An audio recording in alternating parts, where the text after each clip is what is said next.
नमस्कार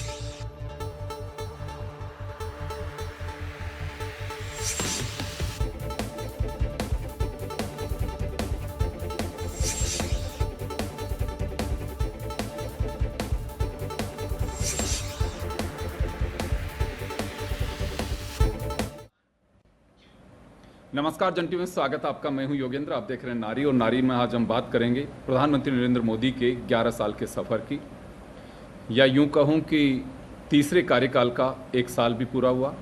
और हम जो सीरीज चलाते हैं नारी सैटरडे को, तो आज हमने देखा है कि 11 साल का सफ़र, क्योंकि बड़ा नारा रहा था बहुत हुआ महिला पे अत्याचार, अब की बार मोदी सरकार, तो 11 साल का सफ़र कैसा रहा। हमारे साथ विशेष आग्रह पर भाजपा के राष्ट्रीय मंत्री डॉक्टर अलका सिंह जी हैं, और हमारे पैनलिस्ट हमारे साथ में हैं भारती कुमावत जी, कांग्रेस प्रवक्ता हमारे साथ में हैं, अलका बत्रा जी हमारे साथ हैं, जो लगातार आप देखते होंगे नारी में अभी फिक्की की राजस्थान फिक्की फ्लो जो है उसकी चेयरपर्सन है रिमी शेखावत जी, वो हमारे साथ में हैं। हमारे साथ सुभुई अख्तर जी और उर्वी जैन भी अभी जुड़ेंगी। सभी का स्वागत है।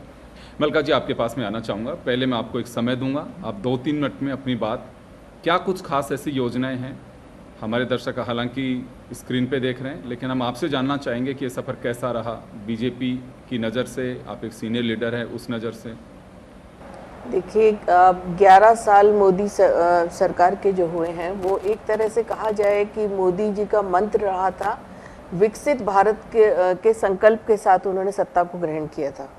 और विकसित भारत के संकल्प में हमारा ये मूल मंत्र था कि वंचित को वरीयता देकर, सबका साथ, सबका विकास, सबका विश्वास और सबका प्रयास के मूल मंत्र के साथ समाज के हर वर्ग को साथ लेकर देश को आगे बढ़ाने का काम जो मोदी सरकार ने किया है, उसमें निश्चित रूप से महिला भी एक बहुत बड़ा एक अंग है। और जैसा कि हमारी सरकार का, हमारे नेतृत्व का कहना है कि देश में सिर्फ 4 जातियां हैं, उसे ज्ञान भी नाम दिया है मोदी जी ने, गरीब, युवा, अन्नदाता और नारी। ये अभी तक इनके बारे में पूर्ववर्ती सरकारों ने जिस हिसाब से इनके विकास के लिए इनको पॉलिसी मेकिंग, डिसीजन मेकिंग में अपनी हिस्सेदारी देने का जो काम होना चाहिए था, वो अभी तक नहीं हो पाया था। लेकिन मोदी जी की सरकार आने के बाद एक तरह से कहा जाए women lead government, women lead decisions के बारे में सोचने का काम किया। और बच्ची के जन्म से लेकर जब तक वो रोजगार या अपनी शादी तक का होता है, आप देखें मातृवंदन से लेकर उसके पैदा होने के बाद उसकी एजुकेशन के लिए, उसको रोजगार करने के लिए, हर स्तर पर उस बच्ची को आगे बढ़ने के लिए और उसको आत्मनिर्भर बनाने के बारे में अगर सोचने का काम किया मोदी जी की सरकार ने किया। ट्रिपल तलाक से लेकर आप देखेंगे 35A जो वहाँ पर संपत्ति में अधिकार देने की बात है जम्मू कश्मीर में। और आज हम बहुत गौरव के साथ कहते हैं कि आर्मी में भी कमीशन आज महिलाओं का होने लगा है। और 33% का जो बिल, ऐतिहासिक बिल पास हुआ है, निश्चित रूप से वो महिलाओं को, मैं ये जरूर कहती हूँ कि महिला सशक्तिकरण की ओर आगे बढ़ने का कदम नहीं, महिला सशक्त है लेकिन उसको आत्मनिर्भर बनाने का, क्योंकि हमारा जो सोशल एक तरह का पैटर्न है उसमें आत्मनिर्भर नारी का होना बहुत जरूरी है। और हमारे इतिहास में इस तरह की चीज़ें नहीं है। और मल्टीटास्किंग में तो महिलाएं वैसे भी आगे रहती हैं। इस सारी चीज़ों को पहचानने का काम, चाहे वो पेड मैटरनिटी लीव हो, महिलाओं को अभी आपने देखा कि मिसाइल्स का जो हुआ तो उसके अंदर साइंटिस्ट भी बहुत सारी महिलाएं थी। अभी हमारी एक बच्ची भी राजस्थान की आई है, आर्मी में कमीशन हुई है, तो ये एक बहुत अच्छी शुरुआत है। और इसी तरह से अगर स्कीम्स की बात करें तो बहुत सारी एक लंबी लिस्ट मेरे पास है, लेकिन महिलाओं को सम्मान देने के लिए, और सबसे बड़ी बात, सम्मान तब होगा जब वो आत्मनिर्भर होगी, जब पॉलिसी मेकिंग में या डिसीजन मेकिंग में उसका से होगा। तो विमेन लेड डेवलपमेंट की शुरुआत मोदी सरकार ने की है। और विकसित भारत के जो मेन अंग है, विकसित भारत के साथ जुड़कर महिला भी आज आत्मनिर्भर नारी बनकर देश के विकास में अपना योगदान दे सके, ये प्रयास मोदी सरकार ने किया है। और 11 वर्ष के का जो सफर है उसमें महिलाएं सम्मान के साथ आगे बढ़ सके, इसकी शुरुआत मोदी सरकार ने की है। जी, मैं अलका बत्रा जी आपके पास में आना चाहूँगा। अलका जी ने कहा है कि 11 साल का सफ़र जो है, एक तरह से यूँ कहूँ एक लाइन में तो बड़ा बेमिसाल सफ़र रहा है। बहुत सारी आवश्यकताओं को पूरा किया है, महिलाओं का पूरा ख्याल रखा गया है, उनके स्वास्थ्य से लेकर के रोजगार, उनके आत्मनिर्भर बनने की बातें, तमाम पहलुओं को इस कार्यकाल में अच्छे से देखा गया है। किस तरह से देखती हैं आप इसे? देखिए, मोदी सरकार के आने के 11 साल में काफ़ी कुछ बहुत अच्छी अच्छी चीज़ें हुई हैं जो कि अनएक्सपेक्टेड थी किसी भी पॉलिटिकल पार्टी से। अगर अपन कहें महिलाओं से रिलेटेड, अगर मैं बात नहीं कहे कर बाकी बात करें तो 370 की बात करें, डीमोनेटाइजेशन की बात करें, मतलब आप बहुत बड़े बड़े स्टेप्स लिए गए हैं जो कि एक्चुअली एक्सपेक्टेड नहीं थे। और महिलाओं की जहाँ तक बात करें, कुछ प्रीवियस सरकार की योजनाएं भी महिलाओं से रिलेटेड चल रही थी और उन्हीं में थोड़ी और ऐड की गई हैं। तो महिलाओं से रिलेटेड भी, जैसा कि अलका सिंह जी ने अभी बताया, कई सारी योजनाएं उसमें आई हैं और आ भी रही हैं। पॉलिटिक्स में महिलाओं को रिजर्वेशन के लिए जो चला जा रहा था बिल, वो अगर हम उसमें ऐड करें तो वो हम इसको अचीवमेंट मान सकते हैं। एज़ फार एज सर्विसेज में महिलाओं की अगर हम भागीदारी देखें तो सभी सर्विसेज में, तीनों सर्विसेज में कमीशन थी महिलाएं पहले भी, और अब और हो रही हैं, उनको बढ़ावा मिला है, बहुत अच्छी बात है। बच्चों की अगर हम कहें तो न्यूबॉर्न बेबी से लेके उनकी पढ़ाई लिखाई तक की योजनाओं की अगर बात करें तो वो भी काफ़ी हुई हैं। लेकिन मैं इसके अंदर थोड़ा सा ये भी चाहूँगी कि अभी तक वुमेन सेफ्टी से रिलेटेड जो भी अपनी योजनाएं या बनाई हैं उसके ऊपर अभी भी काम होना बाकी है। As far as safety is concern, वो थोड़ा सा अभी भी we need to check. I think योजनाएं बहुत हैं, सिस्टम बहुत अच्छे हैं, लेकिन कहीं ना कहीं गैप है सिस्टम में। करप्शन शुरू के दिनों में तो मैं कहूँगी तो काफ़ी कुछ चेक होने की बात लगती थी एक आध साल में, लेकिन अब तो पूरे स्तर पर करप्शन इतना ज़्यादा है। मैं ये नहीं कहती कि हमारे प्रधानमंत्री जी या कुछ एक नेता बहुत ऑनेस्ट हैं और सच में उनकी छवि बहुत अच्छी क्लीन है, लेकिन अगर उनसे नीचे के स्तर पे देखा जाए तो करप्शन की तो आप देख ही लीजिए। अब मतलब अभी तो कुछ मेरे को लग रहा है मल्टीफोल्ड ही बढ़ता जा रहा है। आपको छोटे छोटे काम कराने के लिए भी एक छोटे से लेके और एक बड़े ऑफिसर तक या मिनिस्टर तक या मिनिस्टरों के बच्चे या मिनिस्टरों के बेटे आप देख ही लीजिए, आए दिन आता रहता है। That's not related to any party, वो चाहे कांग्रेस हो चाहे वो बीजेपी हो। करप्शन का तो बहुत बुरा हाल है और अब आम इंसान पिछले कुछ सालों में इतना सफोकेटेड फील कर रहा है जो ऑनेस्टी से काम कराना चाहता है। तो आई नीड कि करप्शन को, इन लोगों को सबको मतलब कुछ ना कुछ उस पर चेक करना चाहिए, जो बढ़ता ही चला जा रहा है, कम नहीं हो रहा है। जी चलिए, मैं भारती जी आपके पास में आना चाहूँगा। आप ही विपक्ष में हैं, बिल्कुल आप लोगों का एक अधिकार भी और एक ड्यूटी भी है कि सरकार के स्तर पे कहीं कुछ खामी है तो उसे ध्यान में लाया जाना चाहिए। ये 11 साल का सफ़र भाजपा इसे बेमिसाल मान के चलती है कि बहुत ही बेहतरीन सफ़र रहा। आप कैसे देखती हैं इसे? योगेंद्र जी, आप बिल्कुल सही कह रहे हैं। अभी जो बत्रा मैम ने बताया, महिला स्वयं में बहुत सशक्त है, महिला बहुत जागरूक है, अपने अधिकारों के प्रति वो बराबर लड़ती रहती है। लेकिन सरकार की तरफ से, मोदी सरकार की तरफ से जो पारदर्शिता, जो संवेदनशीलता हमें देखने को मिलनी चाहिए, महिलाओं को लेकर बातें बहुत बड़ी बड़ी होती है। अभी हाल ही में जो बहुत ही निंदनीय कृत्य पाकिस्तान द्वारा पहलगाम में किया गया, जिसकी 2 सशक्त महिलाएं जो कर्नल के पद से हैं, जिन्होंने बैठकर प्रेस कॉन्फ्रेंस में पूरा बड़ी पारदर्शिता से सेना का हवाला देते हुए कि हमारे जांबाज सैनिक सीमा पार कैसे लड़ाई कर रहे हैं, उन्हीं को बीजेपी के मंत्रियों ने आतंकवादियों की बहन कहकर संबोधित किया, जो बहुत ही भारतीय जनता पार्टी के मंत्रियों का निंदनीय कृत्य है। आप सशक्तिकरण की बात कर रहे हैं, महिला आज भी सुबक रही है, सिसक रही है, अपने अधिकारों के लिए उसे दो चार होना पड़ता है। अपने किसी भी क्षेत्र में वो सुरक्षित महसूस नहीं करके ऐसी सशक्त महिला देश में बेचारी क्या योगदान दे पाएगी। तो मैं मोदी सरकार से यही सवाल करना चाहती हूँ योगेंद्र जी, कि वो संवेदनशीलता, वो पारदर्शिता आप सिद्धांतों में ही कब लेके आएंगे? केवल बोलने से या जुमलेबाजी कर देने से संवेदनशीलता नहीं बढ़ती है। आखिर महिला कब अपने आप को सुरक्षित महसूस करेगी? कभी आपको लगता है कि महिला सुरक्षित महसूस नहीं कर रही है? बिल्कुल, किसी भी क्षेत्र में, चाहे राजनीतिक क्षेत्र हो, चाहे आर्थिक क्षेत्र हो, चाहे सामाजिक चेतना की बात हो, महिलाएं अपने आप को अभी भी अपने कार्यस्थल पर भी सुरक्षित महसूस नहीं करती है।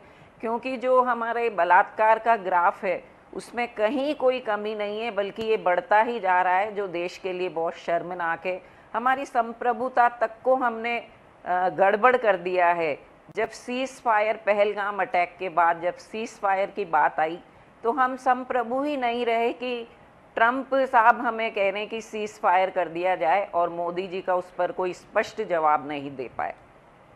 चलिए, मैं लौटूंगा आपके पास में वापस। मैं रिमी शेखावत जी हैं, उनके पास में जाना चाहूँगा। मैम, आपकी दोहरी भूमिका है, आप एक चिकित्सक भी हैं, जो वाकई महिला स्वास्थ्य से जुड़ा एक बहुत बड़ा मुद्दा है। कई बार मातृ शिशु मृत्यु दर की बात भी की जाती है, महिलाओं के सेहत की बात की जाती है, और दूसरी ओर जिस सेक्टर से आप जुड़ी हुई हैं, फिक्की फ्लो की, आप राजस्थान के चैप्टर के अध्यक्ष हैं। अगर हम बात करें महिलाओं के अधिकारों की, महिलाओं की सेहत की, महिलाओं के आत्मनिर्भर की, तो कभी चर्चा होती है कि 11 साल का सफ़र कैसा रहा? देखिए योगेंद्र जी, मैंने जैसे आज अपनी चिकित्सा का सफ़र चालू किए हुए मेरे को ऑलमोस्ट मोर देन 30 ईयर्स होने वाले हैं, और मैंने ये पाया है कि वाकई में ग्रास रूट लेवल पे अगर अपन बात करें तो चिकित्सा का स्तर बहुत बेहतर हुआ है।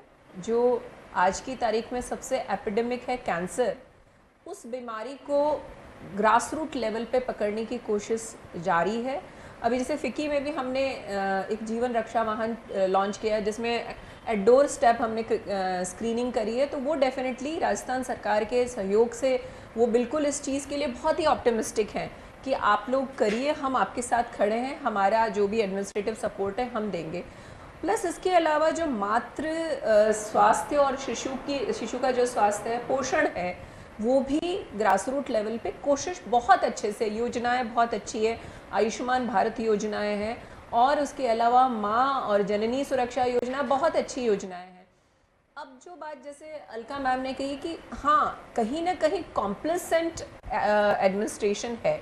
कॉम्प्लेसेंसी ये है कि योजनाएं तो हम बहुत भरपूर बनाए जा रहे हैं, पर उसका जो क्रियान्वयन है, जो एग्जीक्यूशन है, उसमें अकेले मोदी जी और सरकार नहीं कर सकती। उसके लिए हमें पूरा महकमा चाहिए जो कि एक थॉट प्रोसेस अगर क्लियर रखे कि हाँ, हमें कुछ देना है, give back to the society. क्योंकि अभी फिक्की में हमारे जो नेशनल इनिशिएटिव्स हैं, हमारी जो नेशनल प्रेसिडेंट है मिस पूनम शर्मा जी, उनकी तरफ से भी हमें क्लियर कट आदेश है कि सरकार के साथ कोलैबोरेट करके आप लोग कोई भी इनिशिएटिव लीजिए, चाहे वो डिजिटल स्किलिंग है, फाइनेंशियल स्किलिंग है, चाहे रूरल अपलिफ्टमेंट है, सब कुछ। और मैंने जब विभिन्न डिपार्टमेंट्स में गई तो सहयोग सब करना चाहते हैं और जी भर के, जी खोल के करते हैं। पर जहाँ अपन ग्रास रूट लेवल का जब एग्जीक्यूशन देखते हैं तो वहाँ पे बहुत ही स्लो इनपुट्स हैं। तो finally at the end of the day you get frustrated कि आप तो अपनी मंशा बिल्कुल क्लियर रखना चाहते हैं, आप बहुत अच्छे से जुड़ रहे हैं, योजनाएं बहुत हैं, फंड्स भी बहुत हैं, पर जो रिजल्ट अल्टीमेटली आना चाहिए वो कहीं ना कहीं उसका प्रतिशत आपको लापरवाही या मॉनिटरिंग का अभाव? थोड़ा सा मुझे क्या लगता है कि मॉनिटरिंग अगर सख्त होगी, जैसे आप कहें ना, भय बिना हो त न प्रीत, वही वाली बात है कि थोड़ी सी सख्ती अगर एडमिनिस्ट्रेटिव लेवल पे होती है, अगर हम उन्हें टारगेट्स दिए जाएं और टारगेट्स को बाद में उनके ऊपर एक चेक रखा जाए तो डेफिनेटली डिलीवरेंस जो है वो हमारे लिए बेटर होगी। मैं एक आपसे बात और जानना चाहूँगा। देखिए, हमारे यूनियन गवर्नमेंट स्टेट्स को इम्प्लीमेंट करना है। केंद्र सरकार का खुद का ऐसा तंत्र राज्यों में नहीं हो सकता, केवल दिल्ली या संघीय जो क्षेत्र हैं उनके अलावा। अगर वहाँ से कोई योजना एजुकेशन की आ रही है, मेडिकल एंड हेल्थ की आ रही है, दूसरी आ रही हैं, सड़कें बन रही हैं, हाईवेज के अलावा खुद को स्टेट गवर्नमेंट को देखना होगा। वो अब आपको क्या लगता है, 1.5 साल से जैसे भजन लाल जी की सरकार, इससे पहले मुख्यमंत्री अशोक गहलोत यानी कि कांग्रेस की सरकार थी, कुछ बदलाव महसूस करते हैं कि सरकार बदली लेकिन ढर्रा वही है? देखिए, सही मैं मायने में बात करूं अगर जी, तो जहां तक अगर मैं अभी कहूं कि अपना प्रेजेंट जो गवर्नेंस है और सरकारी तंत्र है, जो एडमिनिस्ट्रेटिव जो ब्यूरोक्रेट्स हैं, आज अगर मैं उनकी भी बात कहूं तो एक एक जो व्यक्ति है वो 3 डिपार्टमेंट संभाल रहा है। किल्लत है, बड़े लेवल पे एडमिनिस्ट्रेशन की किल्लत है, और एक नॉर्मल ह्यूमन बीइंग की, because I am a doctor, I know कि a person can't work more than, ज़्यादा से ज़्यादा बहुत अच्छे से काम करेगा तो 12 घंटे से ज़्यादा नहीं कर सकता। तो उस कंडीशन में एक आदमी को आप और ज़्यादा प्रेशर्स दे दें, और ज़्यादा उनको रिस्पॉन्सिबिलिटीज़ दे दें, और उनके साथ अगर वर्किंग फोर्स कम है तो डेफिनेटली आपको वो रिजल्ट्स नहीं मिलेंगे। और सबसे बड़ी चीज़ है थोड़ा इनडिसाइसिव नेचरनेस तो है ही, जो ढीलापन है, जो एक सख्ती आनी चाहिए, एक जो हमारा मेन लीडर है उसके अंदर एक जो लीडरशिप है कि हाँ, जैसे कहता है मतलब एकदम से जो आए हैं आदेश उनको बिल्कुल ढंग से और बिल्कुल कड़क तरीके से स्ट्रेंथ के साथ में करना है, वो कहीं ना कहीं अभी भी स्टिल हिचकिचाहट है, और वो हिचकिचाहट ऊपर से लेके नीचे तक दिखती है, और इसी वजह से हमें लगता है कि वो रिजल्ट नहीं आता। जी बिल्कुल, रिजल्ट आना चाहिए, क्योंकि जनता के लिए ही तो योजनाएं बनती हैं। और अगर वो योजनाएं, देखिए गवर्नमेंट पैसे दे सकती है, योजना बना सकती है, लेकिन बात सही है कि वक्त बदल रहा है। अब जिम्मेदारी भी सरकारों की होती है कि उसकी मॉनिटरिंग भी ठीक से करें। मैं अलका मैम आपके पास में आऊँगा, लेकिन हमारे साथ सुबुई जी और उर्वी है, एक बार मैं इनसे भी मैं जानना चाहता हूँ, फिर उसके बाद में आप लोगों के सवाल होंगे, अलका जी उसका जवाब देंगे। उर्वी आपके पास में आना चाहूँगा। सबका ध्यान भारत की ओर, और भारत युवा भारत है, अमृत काल का भारत। अगर प्रधानमंत्री जी की भाषा में बात करूं तो इस 11 साल के सफ़र की चर्चा होती है कहीं पे? क्या चर्चा होती है, अगर होती भी है तो? खासकर महिलाओं को लेके, यूथ को लेके। आई गेस जैसे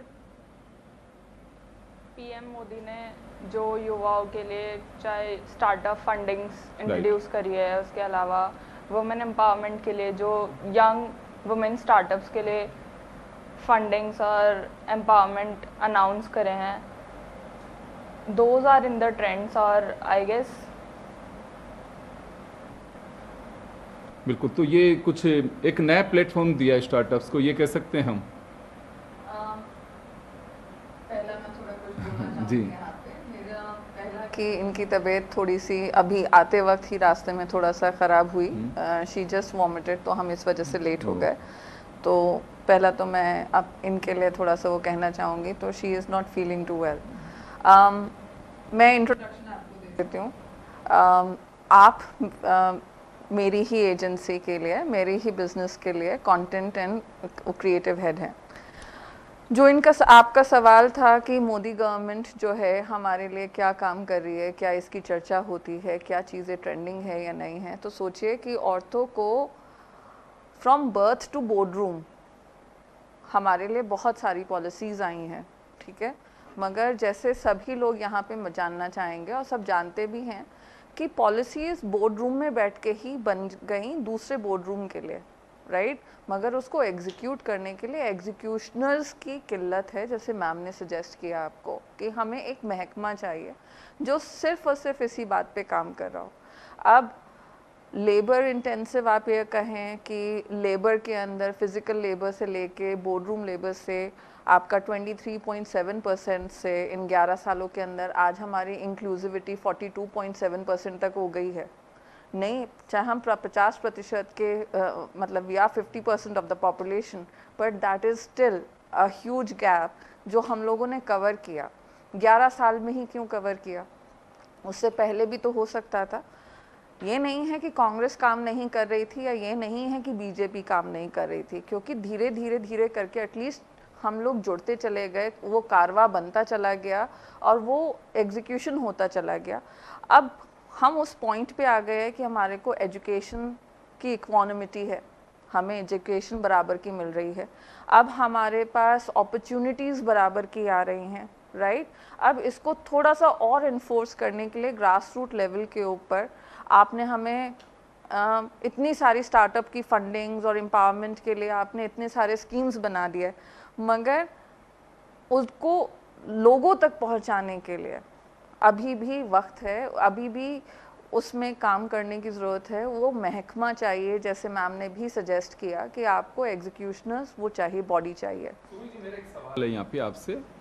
आपको ध्यान होगा कि प्रधानमंत्री नरेंद्र मोदी इससे पहले गुजरात के मुख्यमंत्री थे, और उनके जो काम थी उनकी चर्चाएं काफ़ी होती थी। एक कहा गया कि गुजरात मॉडल प्रधानमंत्री का, तो वहाँ के बहुत सारे जो इन्वेस्टर्स हैं उनसे चर्चा भी होती थी कि वहाँ फाइल पीछे नहीं दौड़ती है अधिकारी के, अधिकारी फाइल के पीछे चलता है। उनका अपना जो भी मैकेनिज्म या मॉनिटरिंग का सिस्टम जिसका अभी आप लोग कह रहे हैं कि अभाव है, तो वो गुजरात मॉडल कहीं दिखा आपको कि कुछ उसके आसपास पहुंचे हो प्रधानमंत्री जी? क्योंकि देखिए पूरा देश को देखना होता है, वहाँ एक स्टेट को देखना था। मैं आपसे बिल्कुल यहीं पे बात करना चाहूँगी। उन्होंने एक स्टेट को मॉडल स्टेट बनाया, जाहिर बात है उन्होंने उस पर काम किया, मगर वो सिर्फ एक स्टेट थी बहुत सारी स्टेट्स में से। अब आप उसको माइक्रोकॉज्म को आप मैक्रोकॉज्म लेवल के ऊपर जब अप्लाई करना चाहेंगे, ठीक है, तो उसमें वक्त लगेगा और उसमें आपके साथ सिर्फ एक सीएम का या एक पीएम का विजन नहीं जुड़ना चाहिए, बाकी सबका भी जुड़ना चाहिए। तो करप्शन को साइड में रखते हुए, उसको कैच करते हुए, फॉरवर्ड थिंकिंग मंत्री हों, पढ़े लिखे मंत्री हों, ठीक है, और आपकी एग्जीक्यूशन बॉडी जो है उसके ऊपर काम करने के लिए लोग ज़्यादा हों। मगर गुजरात में सिर्फ इतना ही क्राइम था, गुजरात में सिर्फ इतने ही लोगों को फोकस करना था, गुजरात में इतने ही इन्वेस्टर्स चाहिए थे, और यहाँ इंडिया है, इतना सारा क्राइम है, इतनी सारी जगहों, मतलब सांप्रदायिकता की हम बात करते हैं, हर 4 किलोमीटर के ऊपर लोगों की भाषा के अंदर फ़र्क आ जाता है, तो सोच में कितना होगा। उन सबको जोड़ के चलने में वक्त तो लगेगा ही। मॉडल स्टेट की तरफ हम बढ़ रहे हैं, वक्त लगेगा, बट अगर उससे पहले गवर्नमेंट चेंज हो जाती है ना, तो अगर चेंज हो जाती है तो इसका मतलब ये नहीं है कि जो पिछली गवर्नमेंट ने सारा काम किया है जो अच्छा, उसको बिल्कुल निपटा कर हम फिर वापस से कुछ और एग्जाम्पल बनाने की कोशिश करें। हमें लेयर दर लेयर, ठीक है, उसी को बिल्ड करना चाहिए। किसी ने अगर फाउंडेशन डाल दी है तो हमको अब उस बिल्डिंग को खड़ा करने की जिम्मेदारी लेनी चाहिए। अलका जी को सवाल कर रही है, मुझे लग रहा है किया था रिमी जी से कि पिछले 1-1.5 साल में जो राजस्थान के सीएम की जो बात हो रही थी, मैं उस पर कुछ कहना चाह रही थी। मेरा कहने का मतलब हाँ, देखिए, हाँ, स्टेट्स को लागू करने के लिए पैसा वो देते, कुछ तो हमारी जॉइंट प्लानिंग होती है, कुछ योजनाएं जो आती हैं, तो कि मैं इतना आपको पैसा, इनका इतना पैसा। उसमें मैं एक्सपीरियंस अपना बता रही हूँ, कॉर्पोरेट से जुड़ी हुई हूँ मैं, इतनी कॉर्पोरेट ऑर्गेनाइजेशंस के साथ बहुत सारे हमारे सेमिनार्स, कॉन्फ्रेंसेज होते हैं, जिसमें कि गुजरात मॉडल की जो अपन बात कर रहे थे, जब सीएम साहब थे, तो मुझे ध्यान है आज से 15 साल पहले सब जितने भी इन्वेस्टर्स थे, जितनी भी इंडस्ट्रीज थे, वो गुजरात में चली जाती थी। दे पुल्ड इट वाई, बिकॉज वो ये आपने जो कहा कि वो फाइल के पीछे मैं ऑफिसर चलते थे, और हरियाणा, पंजाब, हम और राजस्थान, ये सब फड़फड़ाते थे कि हमारे राजस्थान में भी या इसमें इन्वेस्टमेंट आए। तो depends on the leader. Modi ji के एक एसएमएस पे नैनो का जी कारखाना आ गया था जी, गुजरात इसलिए क्योंकि वो लीडर सही थे। यहाँ पे लीडर की बात भी बहुत ज़्यादा ज़रूरी है टू डिस्कस दैट। आप यहाँ देखिए, पिछले 1.5 साल में हम लीडरशिप की बात कर रहे हैं स्टेट की। मैं मोदी जी के ऊपर तो बिल्कुल नहीं, उनके बहुत अच्छा विजन है, बहुत अच्छे से काम करना चाहते हैं, और जैसा कि सुबोही ने बोला कि वो उनको इंडिया लेवल पे उसको लाने के लिए अपने जो टीममेट्स हैं वो ऐसे चाहिए जो उन्हीं की सोच के, उन्हीं की स्पीड के साथ चल सके। अब वो लीडरशिप ऐसी हो रखी है, आज 1.5 साल की राजस्थान की बात करें तो इतनी स्लो लीडरशिप है, आई एम सॉरी टू से। आप ये देखिए कि छोटी सी एक बात है, पट्टे बनाने की बात है, अपने ज़मीनों के, हमारे घर के पट्टे जो हैं उनके ऊपर वो पिछले 2 साल से लेके बैठे हुए हैं। क्यों? क्योंकि उस पर अशोक गहलोत जी की फ़ोटो लगी हुई है। आप लोग 2 साल में नए पट्टे छपा के नहीं दे पा रहे हैं। आप क्या सिस्टम से आप उम्मीद रखते हैं? वो कोई मोदी जी तो करने नहीं वाले हैं, वो तो सीएम को या उस रेलेवेंट डिपार्टमेंट को ही करना पड़ेगा ना। आप बताइए, तो ये रेलेवेंट डिपार्टमेंट को जब तक आप खींच के नहीं रखेंगे, जब तक लीडरशिप की बात नहीं करेंगे। आप स्टेट का सीएम नया बना था, राजस्थान के नए सीएम बने थे, उन्होंने कहा था, एक छोटा सा एग्जांपल है कि मैं निकलूं तो रेड लाइट पे कोई गाड़ी ना रुके। आज की डेट में वीआईपी मूवमेंट के लिए आधा शहर रुका रहता है और उसमें most of the time CM होते हैं। क्या है ये? What is this? हम सोच रहे थे कुछ अच्छा होगा, मुझे तो नहीं लगता पिछले 1.5 साल में कुछ अच्छा हुआ है। उल्टा जो चल रहा था वो और स्लो स्पीड पे हो गया है, करप्शन बढ़ता चला जा रहा है, जनता परेशान है। अलका जी, मैं आपके पास में आना चाहूँगा क्योंकि ओवरऑल जवाब आप ही को देना है। यहाँ एक वाकई, आप भी इससे अनभिज्ञ नहीं, मालूम है आपको भी, मोदी जी जब गुजरात के मुख्यमंत्री थे, मेरे को सौभाग्य मिला उनका इंटरव्यू करने का।